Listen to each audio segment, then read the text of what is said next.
Window 10க்கு வந்து Microsoft சைட்லேருந்து நாங்கள் இனிமேட்டு அப்டேட் கொடுக்க மாட்டோம்னு சொல்லியிருந்தாங்க. செக்யூரிட்டி அப்டேட்டாக இருக்கட்டும், இல்லை பேட்ச் ஒர்க் அப்டேட் எதுவாக இருந்தாலும், பக் அப்டேட் எதுவாக இருந்தாலும் கொடுக்க மாட்டேன், இதோட நிறுத்திட்டோம், அதுக்கப்புறம் லெவலுக்குலாம் கான்சன்ட்ரேட் பண்ண போகிறோம் அப்படின்னு சொல்லியிருந்தாங்க.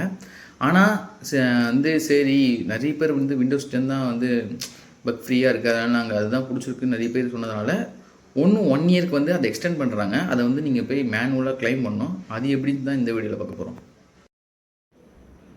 உங்கள் லேப்டாப்பில் செட்டிங்ஸ்க்கு போய்க்கோங்க. செட்டிங்ஸ் போய்ட்டு அப்டேட் அண்ட் செக்யூரிட்டிக்குள்ளே போயிடுங்க. அதுக்குள்ளே போய் பார்த்தீங்கன்னா இது மாதிரி கீழே வந்து என்ரோல் அப்படின்னு சொல்லிட்டு இருக்கோம்.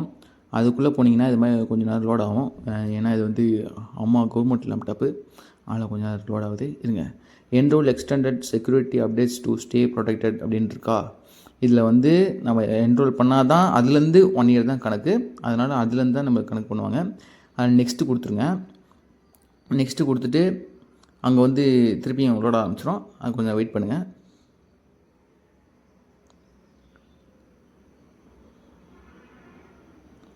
இப்போ பார்த்தீங்கன்னா you are eligible to enroll extended security updates on no cost அப்படின்னு சொல்லிட்டு எக்ஸ்ட்ரா காசு எதுவும் கேட்க மாட்டாங்க, ஃப்ரீ தான் இது.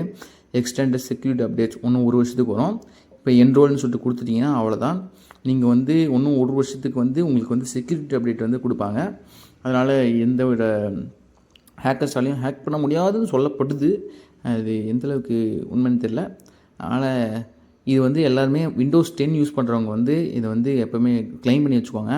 ஏன்னா இதுக்கப்புறம் அப்டேட் வந்து எப்போ விடவே மாட்டாங்கன்னு சொல்லிட்டு அவங்க சைடு சொல்லிட்டாங்க, கன்ஃபார்மாக சொல்லிட்டாங்க. அதனால தான் இதெல்லாம் நீங்கள் வந்து அப்படி தேவைப்படுது, எனக்கு விண்டோஸ் 10 தான் பிடிக்கும், விண்டோஸ் 11 வேணான்னா அது பண்ணி ஆகணும்.